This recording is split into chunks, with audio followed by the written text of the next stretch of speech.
An alien threat. Aliens dream of dancing on the grave of humanity. Humans are not the only ones living among the stars. Ever since humanity first ventured beyond its own solar system at the dawn of the age of technology, it has encountered many alien races, most of which proved hostile. While some Xenos inhabit only a single planet, other civilizations occupy entire star systems, but only a few are widespread across the vast expanses of the galaxy. By nature, man has never sought to share his worlds with aliens. On the contrary, bloodshed has always been one of the founding principles of the Terran Empire. Sometimes humans and aliens fight for habitable planets or vital resources. In other cases, humans must confront the most dangerous species of Xenos, whose sole purpose in every encounter is to exterminate humanity. Over many centuries, there have been countless wars, planetary battles, and prolonged campaigns of genocide. Some of them lasted for entire epochs and spanned vast territories. But despite constant pressure and an exorbitant cost in lives and resources, humanity continued to expand its domains, annexing one planet after another. However, even now the Imperium is surrounded on all sides by various aliens intent on enslaving, overthrowing, or eradicating the human race. Many Xenos species have already been destroyed. For example, the Lacrimol were wiped from the face of the galaxy shortly before the end of the Great Crusade. The same can be said of the Vrak, the Lumayat League, the Law, the worm-like Drak, and many other alien creatures. Many planets were reclaimed from Xenos long ago, some during the founding of the first colonies in the Age of Technology, and now the very existence of aliens on such worlds is forgotten. Their ancient history is lost in the relentless flow of time. Therefore, sometimes great monuments of extraterrestrial origin are excavated somewhere, and under the thickness of stone and metal, mysterious artifacts are found that did not withstand the onslaught of long epochs of human expansion. But cleansing worlds and systems of Xenos brings only a temporary respite. In unexplored sectors, hitherto unknown varieties are discovered, and on planets previously considered lifeless, thriving civilizations emerge from somewhere. Other species penetrate human territory, seeking to expand their own empire or fleeing an encroaching threat. The invasions of the Vile Hrud, the brain-eating Krav, and the chitin-skinned Fraxian were first encountered in this way. This is only a small fraction of all those creatures that inhabit the galaxy, but they are enough to leave their mark on the worlds of the Imperium. The Zygo warriors of Comgaia kept Imperial forces away from their planet for over 500 years, and it still remains a mystery who or what roams the night world of Kratos. Known Xenos species often return to the planets they once ruled, trying to reclaim lost possessions. Some of these races are older than humanity. They first built spacefaring ships and ventured into interstellar space long before life crawled onto land from the primeval oceans of Terra and human evolution began. Others represent only an emerging force. They have only recently left the cradle and begun to expand their presence in the galaxy. The Imperium has long understood that they must be eradicated by all means, for only the strongest survive and there is no mercy among the stars.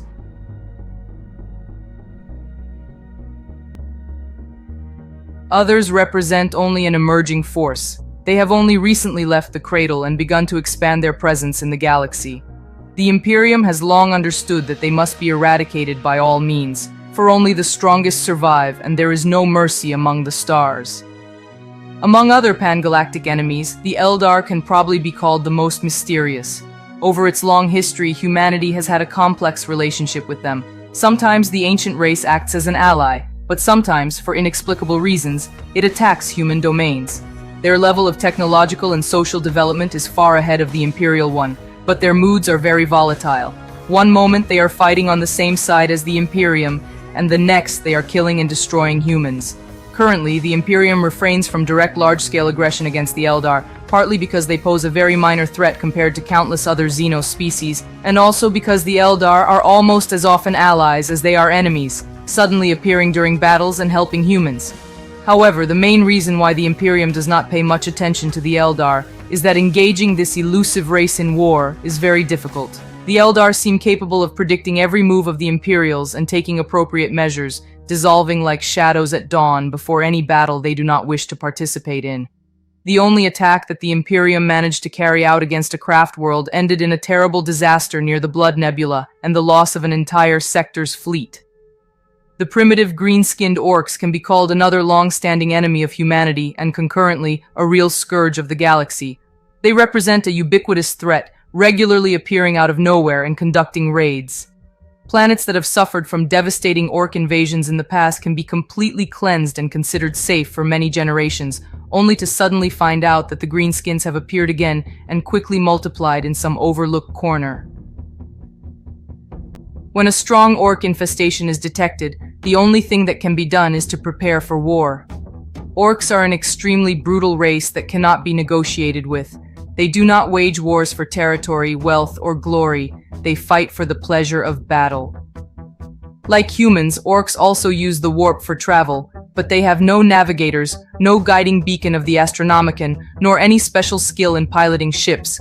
Although this lack often prevents coordinated attacks and the gathering of large forces, the absolute randomness of their vessels' return from warp travel means that armadas of ramshackle Ork fleets can suddenly and without warning appear in any part of space. It is impossible to count how many times large-scale Ork invasions have suddenly occurred in previously safe regions. The Imperium has long understood that the best way to counter Orks is a preemptive direct strike. For once their armies grow large, they will roll in unstoppable waves of destruction. We can only put our trust in the Emperor and death.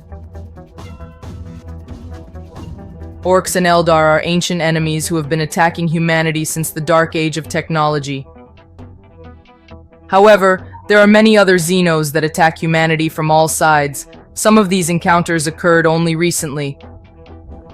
Every year, listening posts, watch stations, and exploitative fleets find new life forms. Some of the Xenos are peaceful, which guarantees their unhindered enslavement or ruthless extermination if circumstances demand it and there are forces available for this. It has always been so, and there is no need to mention these weak or insignificant races separately. However, there are other aliens in the galaxy whose existence poses a much greater problem for the Imperium. Although this is known to only a few, it is becoming increasingly obvious in the Imperium with each passing year that the ancient Necron race is awakening once more.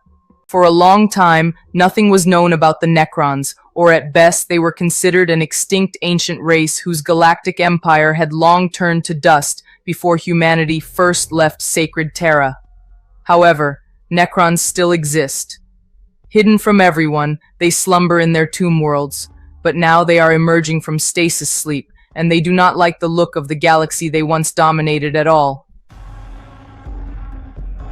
In recent centuries, several new alien races have appeared on the far eastern fringe of the Milky Way. The Tau are the most ambitious of them, and they do not tremble in fear before the Imperium. They are an energetic people whose emerging empire is growing at an alarming rate. They have advanced technology and a drive for expansion, so the Tau have colonized several star systems on the eastern fringe, insolently absorbing a handful of small Imperial worlds. Even further east hides a more dangerous and terrible threat. Tyranids, creatures with sharp scythe-like limbs possessing a hive mind, have descended upon local planets from the depths of space.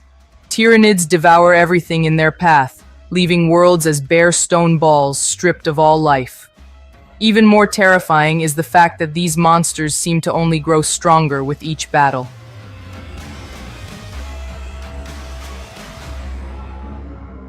The enemies of humanity are gathering strength across the galaxy, preparing for the impending apocalypse.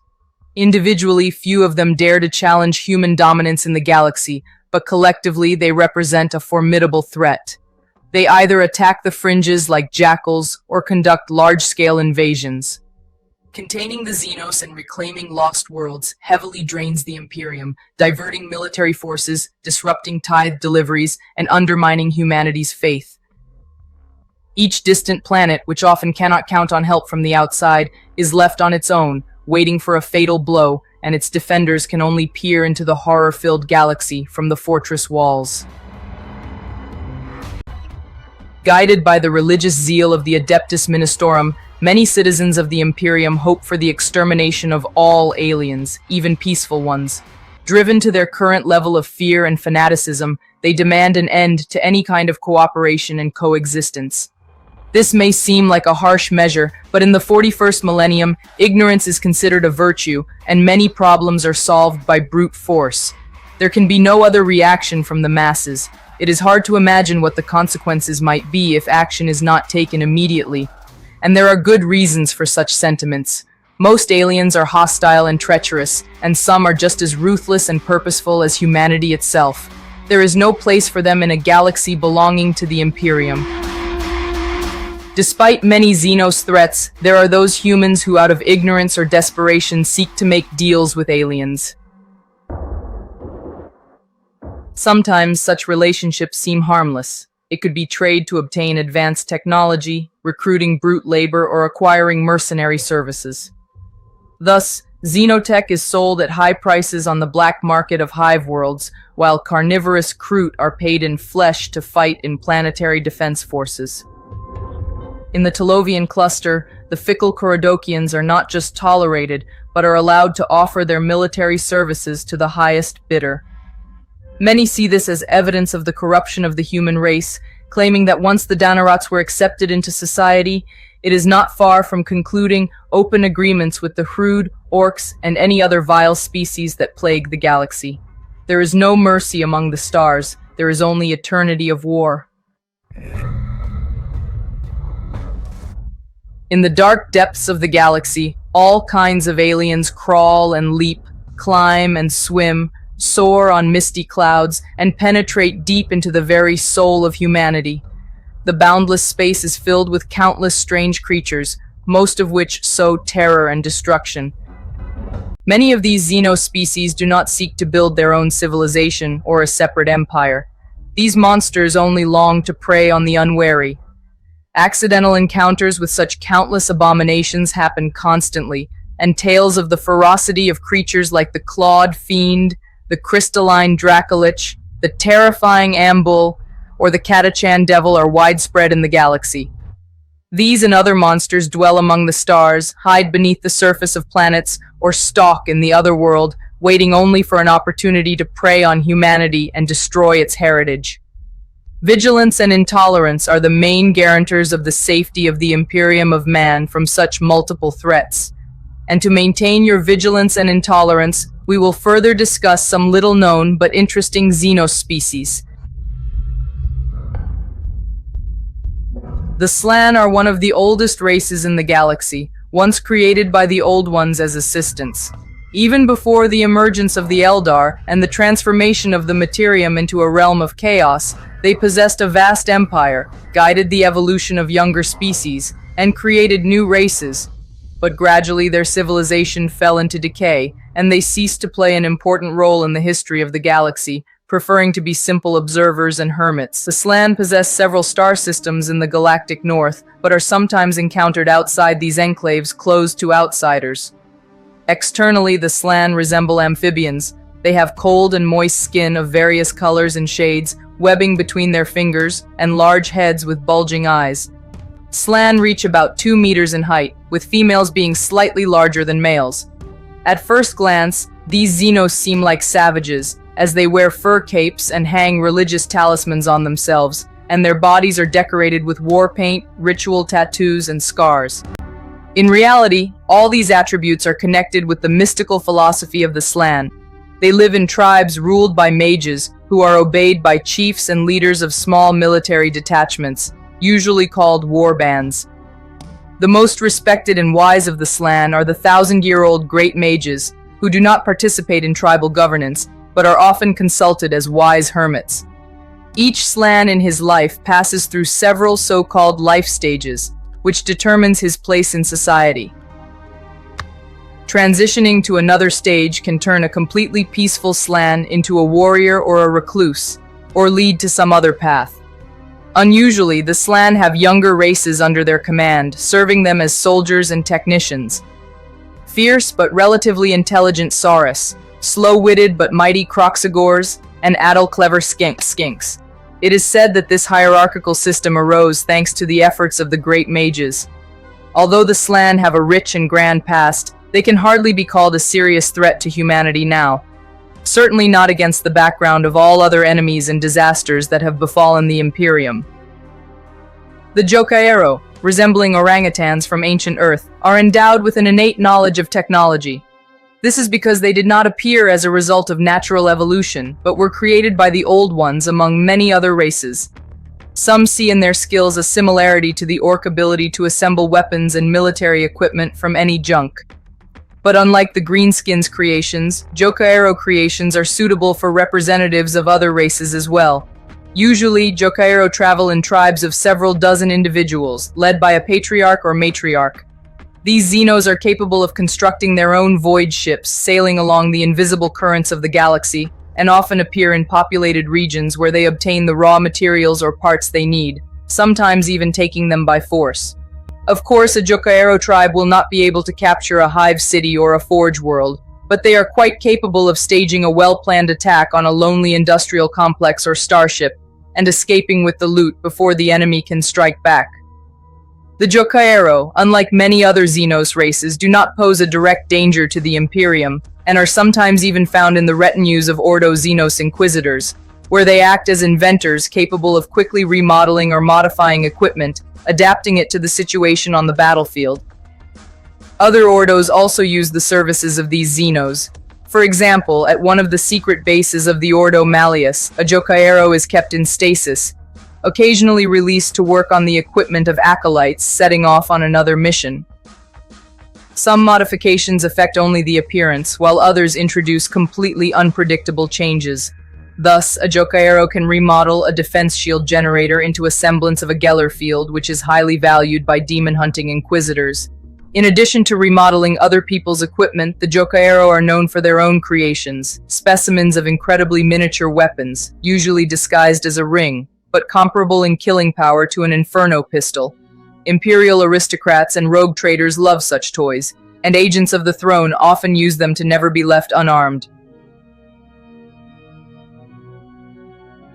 The Hrud are an ancient, intelligent race that prefers a subterranean lifestyle and possesses an amazing ability to accelerate the aging process of living beings and objects in their immediate vicinity.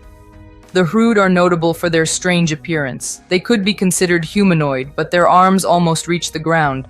All limbs can bend at any angle, and the body is enclosed in an exoskeleton. However, few manage to get a good look at the Hrud. Often they can only be encountered in the dark, where loose robes and the toxins secreted by their skin greatly distort perception. Usually Hrud live in underground passages or on the lower levels of hives. They are found throughout the galaxy, but large settlements are very rare. As a rule, if a colony grows, some of the Hrud leave it en masse and look for a new place to live. Everyone considers them scavengers and parasites, but this allows them to travel secretly in the dark holds and technical channels of Imperial ships. Moreover, the Hrud manage to infiltrate Tau Septs and even aboard Aeldar craft worlds. Usually, such Xenos settle where they will not attract attention or can simply quietly coexist with the locals, or, at least, can impose such coexistence on them. Hrud bodies secrete many different poisons, but at the same time, humans living near their settlements quickly develop immunity. The Imperium has encountered the Hrud many times, starting from the cleansing of the Guggen Caves by the Iron Warriors during the Great Crusade, and ending with the infestation of the mines of Mordant Prime at the end of the 41st millennium. Very little is known about Hrud technology, and almost the only exception is fusiles, also called plasma muskets. The plasma bolts emitted by this weapon overcome any obstacle, as they do not fly to the enemy in the real world. Sometimes fusiles fall into the hands of assassins or Inquisition acolytes, who highly value such weapons. But probably the strangest and most sinister feature of the Hrud is the entropic field they emit, causing everything around to age abnormally fast. Usually, if colonies of these mysterious Xenos are located deep underground, no one notices them. However, mass migrations can lead to a terrible disaster. Thus, once the appearance of the Hrud in Imperial Agramir led to the entire harvest spoiling, and the planet's defenders aged by half a century. Is it any wonder that the Inquisition considers the Hrud a high-level threat? The Anulians are slender Xenos, 1.5 meters tall, with smooth, pale yellow skin. They have expressionless faces devoid of any features except vertically set eyes and thin slits for mouth, ears, and nostrils. Except for their palms and soles, they have very slippery bodies, making hand-to-hand combat with them very difficult. Their speech is a high-pitched squeak and chirp, seasoned with sign language, but most are capable of speaking broken Gothic as well. Although at first glance these aliens do not seem technologically advanced, they use complex devices spawned by their science. Imperial scholars assume that the Anulian homeland lies among the halo stars. Nothing is known about other domains of this race. Probably the Anulians were almost exterminated during the crusade into the Calixis sector in the 39th millennium. This explains their malice towards the Imperium and the readiness with which they enter the service of heretics or rebels. Fanatical hatred of the Imperium blinds the Anulians and can gradually incline them to the eternal service of chaos, turning them from mercenaries into a puppet race of the dark gods. Hiring such Xenos is no easy task. They do not need money or gold. The Anulians are much more interested in things that seem like useless junk. Fossilized bones, pieces of stone, space debris, dead plants, and the like.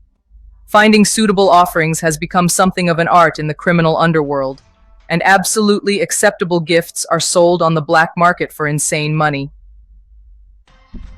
What the Anulians do with their earnings is an even greater mystery, but having accepted a gift, the Xenos guard it more than a rogue trader guards his warrant. Anulians prefer to set ambushes and fight from a distance. They also often rely on numerical superiority, surrounding the enemy and striking them with coordinated blows. Characteristic Anulian weapons are rifles and pistols that fire small crystal shards, as well as throwing knives and monomolecular cords, which they use as lassos or garrotes. Most likely, such weapons remained from their now-dead civilization. Also, Anulians do not disdain to use captured Imperial weaponry.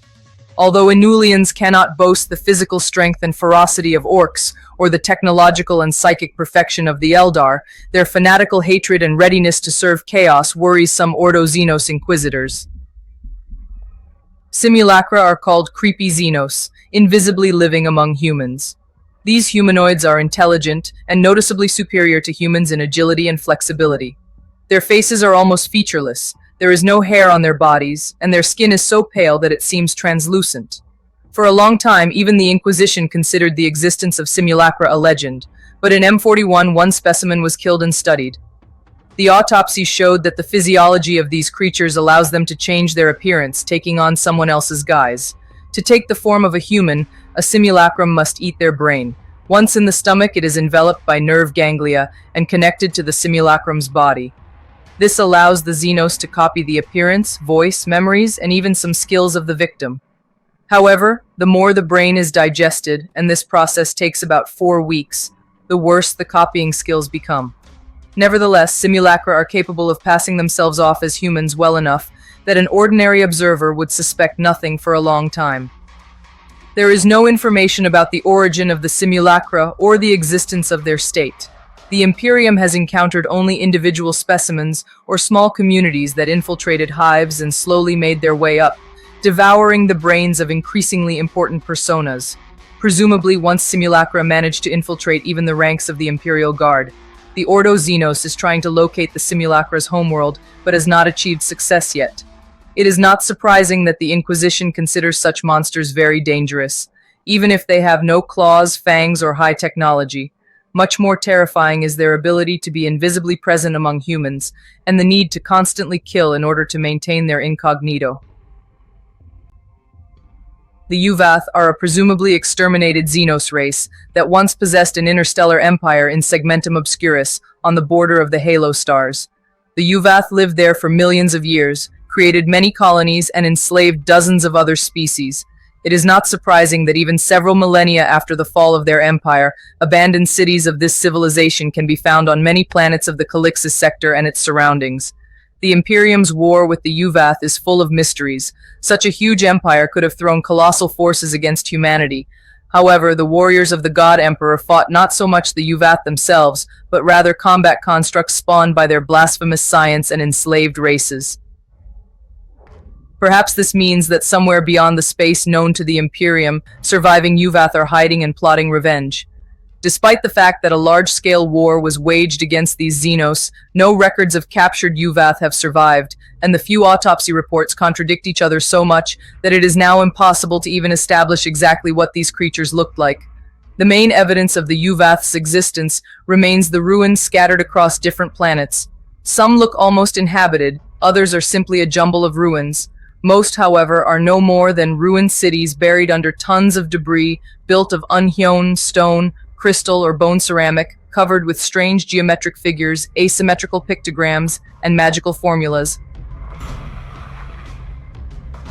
It is said that anyone who tries to comprehend the meaning of the ugly glyphs will lose their mind. Some of the ruined Yuvath structures continue to function, but comprehending their purpose seems impossible. Some consider Yuvath complexes to be no more than ancient mines, others claim they are battle stations or even research centers. Some of the ruined Yuvath structures continue to function, but comprehending their purpose seems impossible. Some consider Yuvath complexes to be no more than ancient mines, others claim they are battle stations or even research centers. Yuvath complexes use any energy available to them, solar, geothermal, or even the matter of the Imperium, and function even many years after the disappearance of their creators. In space, Yuvath stations are sometimes encountered, and in port taverns, seasoned travelers tell legends of stable platforms in the warp itself. In the ruins, Yuvath artifacts are often found, the fruits of their unholy science. Almost all of them are created from crystalline or ceramic material, resembling ordinary or fossilized bones, dotted with strange symbols. These Xeno artifacts are capable of direct interaction with the warp. Almost all surviving artifacts are in constant contact with the Empyrean, drawing energy from it. Some go a step further, using the unholy connection not only for power but also for operation. For example, creating psychic beacons or portals into the Imperium.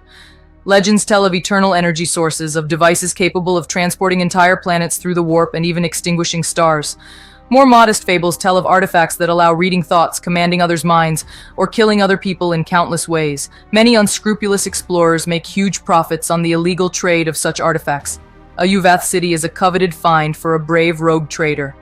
No one would venture to say how many blasphemous devices have settled in the private collections of Imperial antiquarians who do not even closely understand the dangers their acquisitions harbor. Some of the smugglers are caught and punished by the Inquisition, the Adeptus Arbites or the Adeptus Mechanicus. But the vast majority of those who dared to meddle with Yuvath devices perish through their own foolishness. There are known cases where rogue traders installed Yuvath artifacts on their ships, taken from their vessels drifting in the void, which led to widespread madness of the crew. The most desperate even implanted Xenos creations into their bodies, like augmetics. Usually this led to the artifact merging not only with the body but also with the mind and soul of the fool, consuming their personality. Some artifacts, having seized someone else's body in this way, travel across worlds, feeding on others' souls and devouring without trace everyone who stands in their way. Another monstrous creation of the Yuvath is their combat constructs. In ancient tombs and mausoleums, bone conquerors are found, grotesque monsters that assemble bodies for themselves from nearby corpses and strike enemies with streams of what tech priests call dark energy. No less terrifying are crystal lights, crystals floating in the air surrounded by an unearthly glow capable of stealing thoughts from human minds and data from information carriers. In the depths of Yuvath void stations, their underground passages and caves, an unwary explorer may stumble upon sand slugs, a vile mass resembling liquid plastcrete, absorbing everything in its path. There is information that the slugs are intelligent, at least capable of setting ambushes and stealthily approaching the enemy. Any human touched by this creature begins to slowly and painfully turn into its likeness. Usually one has to sacrifice an arm or a leg to stop the spread of the infection.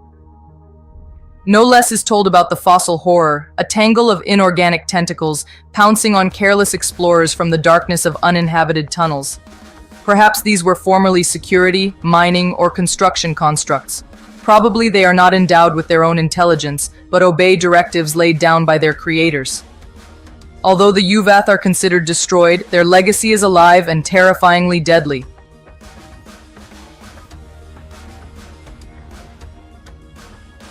The Strixus are an alien race that wanders the endless void in small nomadic groups. constantly seeking an opportunity to strike a profitable deal.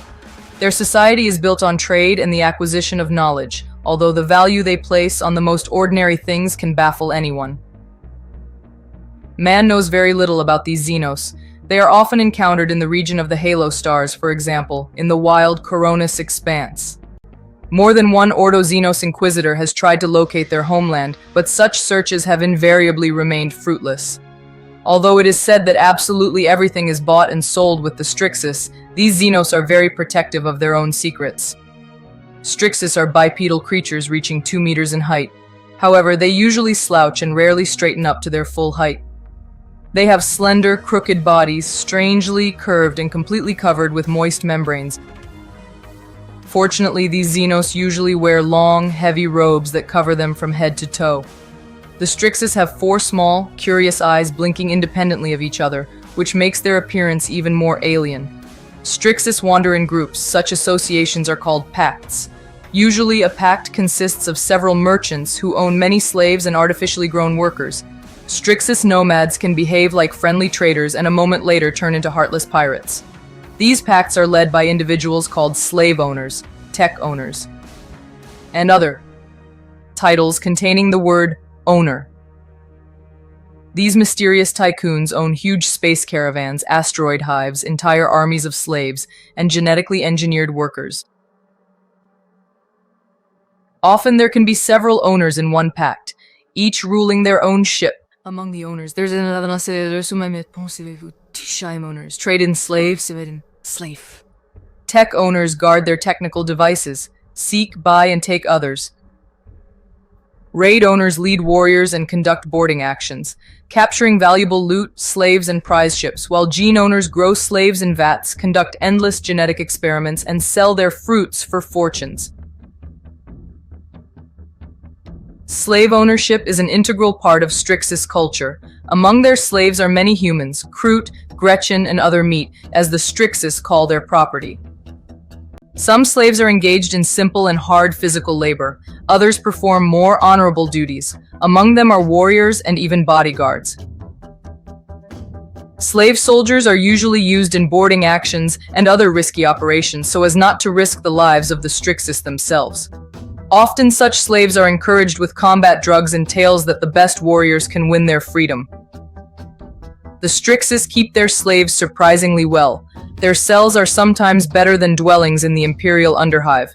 However, this is explained rather by the practicality of the Xenos and their reluctance to spoil the goods for nothing than by generosity. The Strixus do not differ in the latter at all. Although some Xenos value slaves, they do not stop at torture and other ways to make slaves obey, and collars capable of strangling their wearer, or neck bombs, are considered a common thing.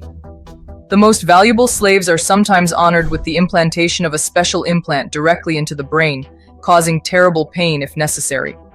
In addition to ordinary slaves that the Strixus capture or buy, they use a huge number of artificially grown slaves. Some are raised from the very beginning as warriors, others as workers for very unusual tasks, but, as a rule, gene owners rarely depart from the humanoid template: torso, head, 2 arms, 2 legs. Often necessary tools or weapons are implanted directly into the bodies of such creatures. The Strixus use unusual weapons, for example, spears, swords, and whips, which represent a blade, edge, or lash created from ethereal energies, emanating from a hilt, pommel, or shaft. All reports about these weapons are very vague and contradictory, and often they are considered a legend altogether, all except seasoned rogue traders. As a rule, ethereal whips and spears are the privilege of the Strixus themselves. Combat slaves and other rabble serving these Xenos are armed with ranged weapons produced by tech owners. Many xenographers call such gizmos light rifles and light pistols. They resemble Imperial lasguns, but unlike lasguns firing individual beams, light rifles are capable of emitting a constant concentrated beam of energy, gradually roasting the target. There are also heavy varieties, so-called searing cannons, capable of melting metal like hot wax and burning down to ashes. The Strixus are a dark horse. They do not show open hostility towards humanity, and sometimes can even be useful. But we must not forget that these are cunning and treacherous Xenos, for whom profit remains in the first place. The Loxatl are a race of non-humanoid aliens that often serve as mercenaries for pirates and renegades. They have been encountered in the Maelstrom, the Eye of Terror, and the Jericho Reach, but most often in the Sabbat Worlds region, where they fought shoulder to shoulder with the armies of the Blood Pact. These Xenos resemble slender reptiles that move on 4 crooked limbs.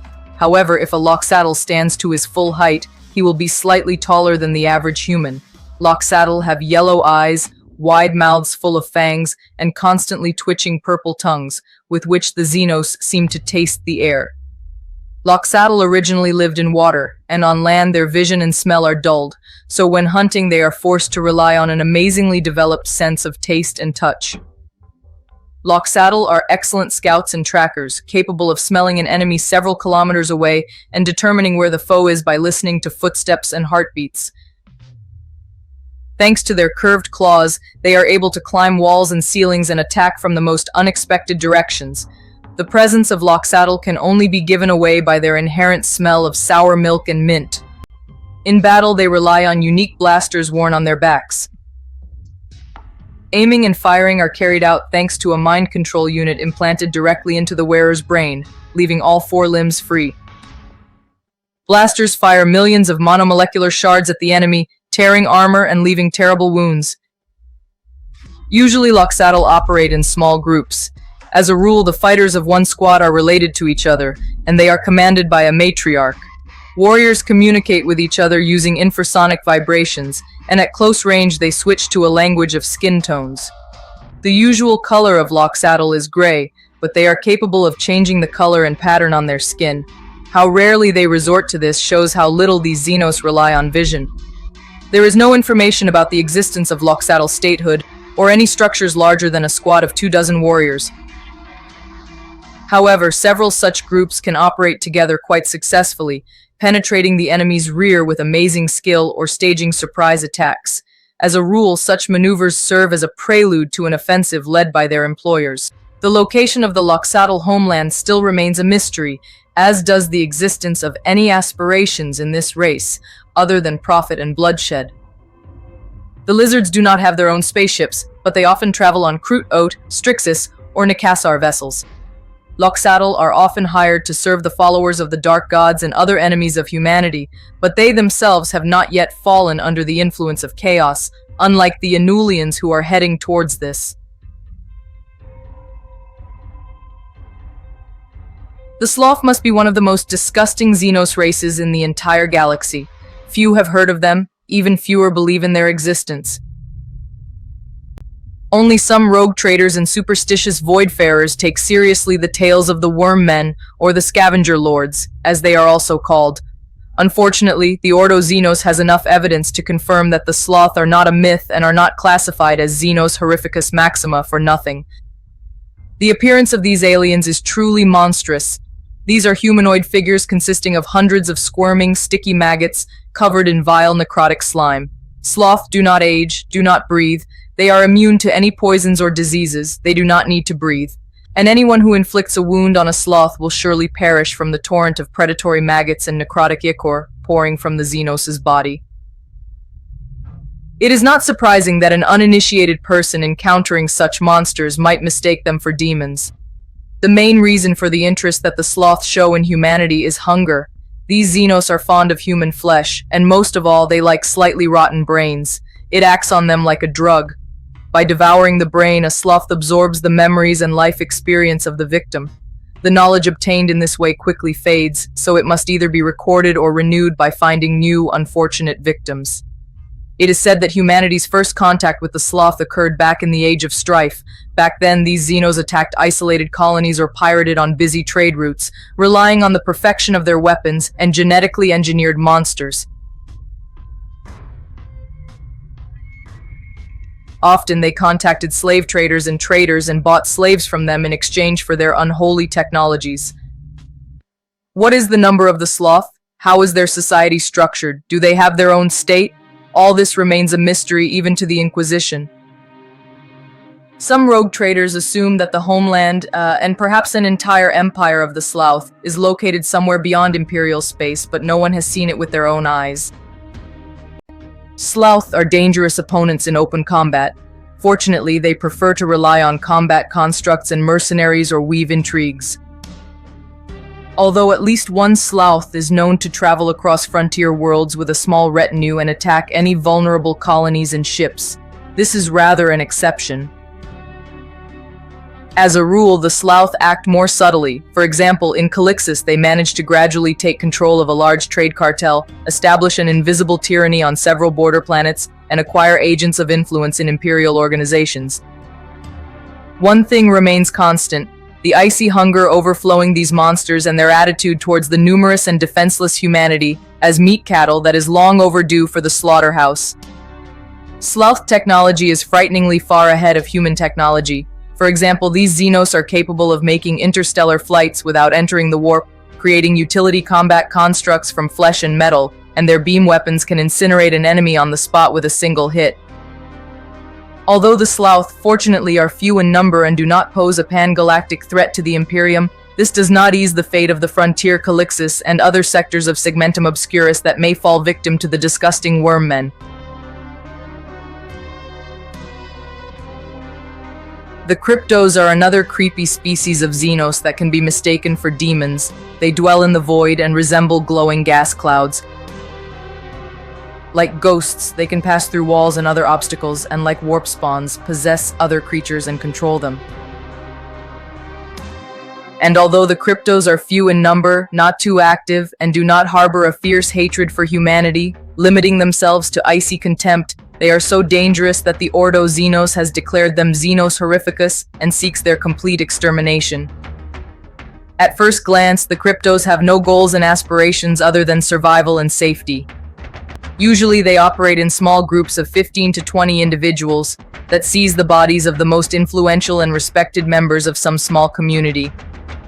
Although, when encountering suspicious neighbors or arriving servants of the Inquisition, the Cryptos will play the role of friendly and helpful people. They do this solely for their own safety. The fate of the host bodies does not concern the Xenos at all, because in case of anything, they can always find others. Firmly rooted in a small settlement, the Cryptos begin to spread psychic influence around. They are not capable of turning other people into wordless puppets, but they can suggest a lot. Paradoxically, it is the Imperium, ruthless to any aliens, that the Cryptos consider their best chance for survival and safety. In the seizure of its subjects and settlements, they see salvation from the gnawing fear born of unknown events of the deep past. The Cryptos have repeatedly seized Imperial communities in Segmentums Obscurus and Pacificus. The Inquisition was able to identify several infected settlements and cleanse them, but no one can say how many more remain in the hands of the Cryptos. Fortunately, such masters strive to make life in their domains quiet and peaceful, and determining their presence is almost impossible. Roggle. This is what the Imperium calls the eight-legged, giant mantis-like Xenos from the Halo stars that ravage border planets, invade isolated colonies, or intercept void ships. Although the Roggle are a relatively recent threat, they have already eradicated intelligent life on dozens of planets. Among their victims are both human colonies and populations of savage Xenos. No negotiations with the Roggle are possible. Even Orks are more open to dialogue than these brutal aliens, and even the Strangest are unable to sell them anything. There is no precise information about the Roggle homeland. Not a single expedition sent in search of it has returned. Although in the depths of unexplored space, worlds captured by these Xenos have been discovered. As a rule, the Roggle live in orbital complexes and turn the planets themselves into scorched radioactive wastes. Roggle void stations are always well-armed and protected and look more like fortresses. Planets where the Roggle have appeared are often erased from all star charts.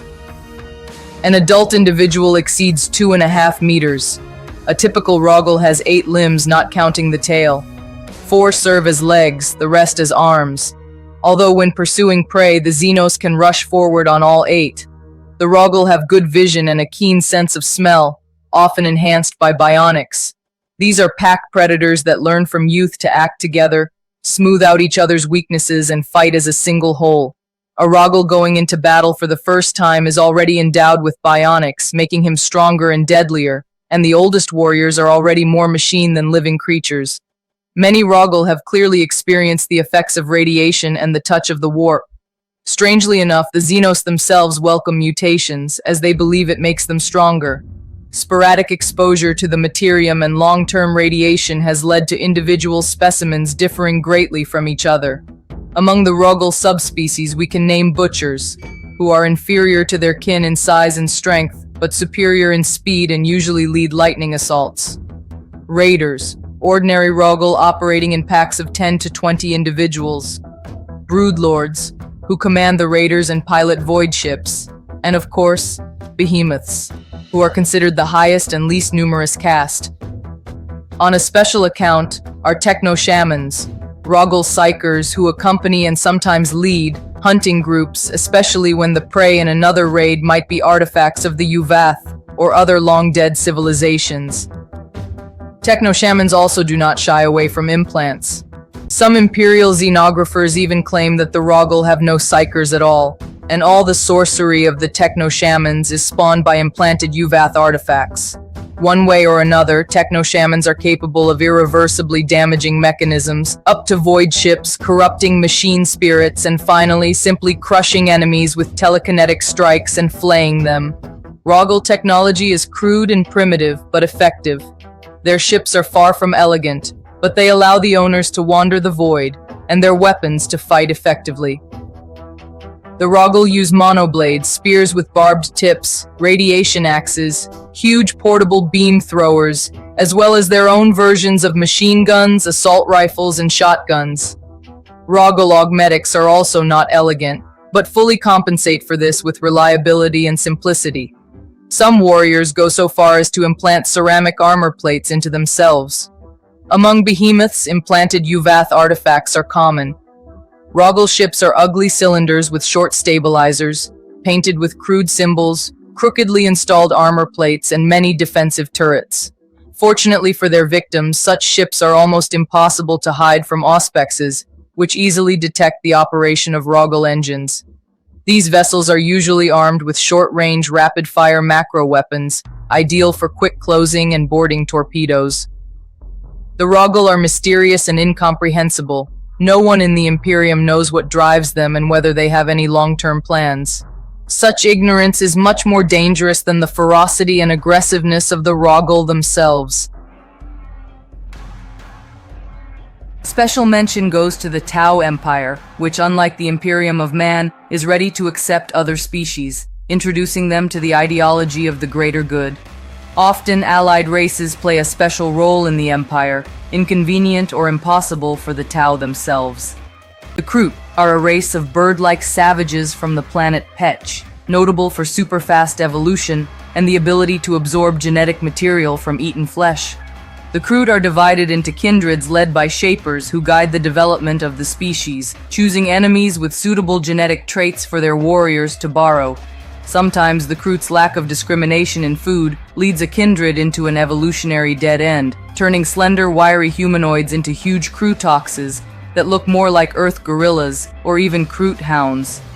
Many Kroot serve as mercenaries, fighting for whoever pays more and will not forbid devouring the slain. There are known cases where entire kindreds were hired by Imperials, rebels, Orks, and even servants of chaos. Although the homeland of this race is located on the eastern fringe, Kroot mercenaries are found even on the opposite side of the galaxy, including among the eternal strife of the Screaming Vortex. Many Kroot use their characteristic hunting rifles, equipped with sharp blades for close combat, ingenious multi-shot crossbows, and some kindreds receive pulse rifles and carbines from the Tau. Kroot often fight side by side with their degenerated kin. For example, Krootoxes serve them as mobile gun platforms, and lizard-like Narlocks as mounts. The Kroot have their own void ships, war spheres. Imperial scholars assume that the knowledge necessary to build such apparatuses was obtained by the Kroot. The Kroot with Padashaun, so sponsored, trend as apparent in hand-to-hand combat. The Vespid are insectoid Xenos from the gas giant of the same name, where they lived on stone islands floating in its upper layers. Having met the Vespid, the Tau did not immediately recognize them as intelligent beings, but thanks to the intervention of the Ethereals, contact was established. The Vespids supply the Empire with valuable crystals, deposits of which were found in their homeland, and served the Tau on the battlefield. Their flying squads, armed with neutron blasters, are capable of destroying heavy enemy infantry, for example Space Marines or Ordo Tempestus Scions. Unlike the Kroot, the Vespids sincerely believe in the greater good and enjoy the respect of all castes of the Empire. The Nikasar are powerful psykers who became the first allied race of their empire. The Nikasar live in large families and lead a semi-nomadic lifestyle aboard their vessels. After meeting the Tau, the Nikasar began to supply the empire with scout and research ships and escort vessels, often along with crews whose psychic art would guide the ships in space. The Tyranids are a little-known race of small, bipedal, and broad-shouldered Xenos with elongated, dog-like heads and teeth. Their speech resembles barking and growling. If legends are to be believed, humanity clashed with these Xenos back during the Great Crusade and unleashed virus bombardments on several Tyranian planets in the Ortalash stars. And the Tyranids that appeared much later devoured their remaining domains, finally turning the Tyranids into a race of hangers-on serving the Tau Empire as mercenaries. The Demiurge are stocky, short aliens, traders, and miners from the eastern fringe, who became economic allies of the Tau. The Demiurge have no homeworld. Perhaps it was destroyed by enemies, or maybe the Demiurge left it themselves, preferring to live on void ships and wander through space, trading, developing deposits in asteroids, and producing necessary goods right on board. Fortunately, their ships are capable of this. These Xenos live in brotherhoods, but there are almost no details about the structure of their society or statehood. The Galg are strange creatures resembling shapeless bubbles on which grow entire clusters of eyes and several tentacles. Except for their appearance, this is not a very notable race, whose homeworld was annexed by the Tau in the middle of the 41st millennium. Seeing alien warships in orbit, the Galg, not being particularly warlike, did not resist and accepted the greater good. Since then, they have served their new masters in war, acting as auxiliary units for the Firecast. The Tau Empire includes many other races, but almost nothing is known about them. There are, for example, the Anthrazods, mining minerals on asteroids, and crustaceans native to Brachyura, assembling plasma reactors. Mushroom-like Harpactines communicate exclusively with flashes of ultraviolet shades that fascinate living creatures and suppress their will, making them peaceful and obedient. The Pharmasians and the Greet joined the Empire thanks to the legendary Golden Ambassador. The Ocrinians and the Moraliani are currently fighting on the side of the Tau as mercenaries. The snake-like Nagi, once enemies, now occupy an enviable position as advisors to the ethereal caste. Of the rest, like the Fraxians, Rangons, Yabi-Yabi, Nosh, Geotrix, and the extinct Poktroons, few outside the Tau Empire have heard at all. Humanity will never be alone among the stars. Other races will always exist in the universe. Just as it is not in human nature to share their world with aliens, so it is not in the aliens' nature to share their world with humans. And therefore there will always be conflict between them, an endless series of wars of extermination. Aliens are an abomination. We must fight them to our last breath, giving and asking no mercy. Their cities must be wiped from the face of the earth, and the places where these cities stood cursed and forgotten, so that their filth does not poison us.